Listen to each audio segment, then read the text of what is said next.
পর্যটকদের সুবিধা বিবেচনা করে টাঙ্গুয়ার হাওরে প্রথমবারের মতো ট্যুরিস্ট পুলিশের কার্যক্রম শুরু করার কথা জানিয়েছে প্রশাসন। সিলেট রেঞ্জের ডিআইজি জানান, পর্যটনের অপার সম্ভাবনা রয়েছে বিশাল এই জলাভূমি ঘিরে। তাই এখানকার নিরাপত্তা নিশ্চিতে হাওরে স্থাপন করা হবে পুলিশ ক্যাম্প। এদিকে পর্যটকদের দাবি অবকাঠামোগত উন্নয়ন। তারা জানান, নানা অব্যবস্থাপনায় দিন দিন জৌলুস হারাচ্ছে দেশের দ্বিতীয় রামসার সাইট। পাহাড়ের কোল ঘেঁষে এক অন্য রূপ, ভালো লাগা আর ভালোবাসায় প্রকৃতি বিছিয়েছে তার মায়াবী রূপ।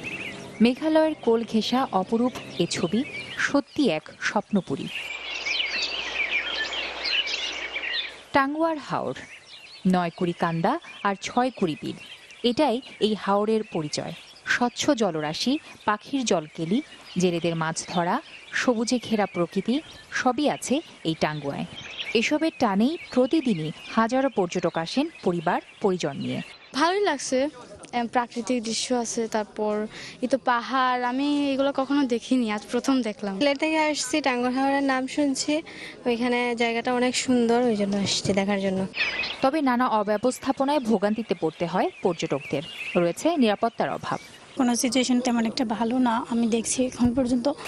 বিষয়টি বিবেচনায় নিয়ে পদক্ষেপ নেওয়ার কথা জানিয়েছে স্থানীয় প্রশাসন। এরই ধারাবাহিকতায় হাওরে স্থাপন করা হচ্ছে ট্যুরিস্ট পুলিশ ক্যাম্প। টাঙ্গুয়ার হাওরের নিরাপত্তার দায়িত্ব আমাদের হাতে। আমরা সেই কারণে আমরা এখানে কিভাবে আরো আমাদের নিরাপত্তা ব্যবস্থা জোরদার করতে পারি এবং এখানে একটি ট্যুরিস্ট পুলিশের একটি ক্যাম্প বা ফাঁড়ি স্থাপন করতে পারি, সেজন্য সরজমিনে এখানে আসা। দেশের দ্বিতীয় এই রামসার সাইটের সৌন্দর্য ফিরিয়ে আনতে আরো আন্তরিক হবে প্রশাসন, এমনটাই প্রত্যাশা সংশ্লিষ্টদের। Desk report, channel 24।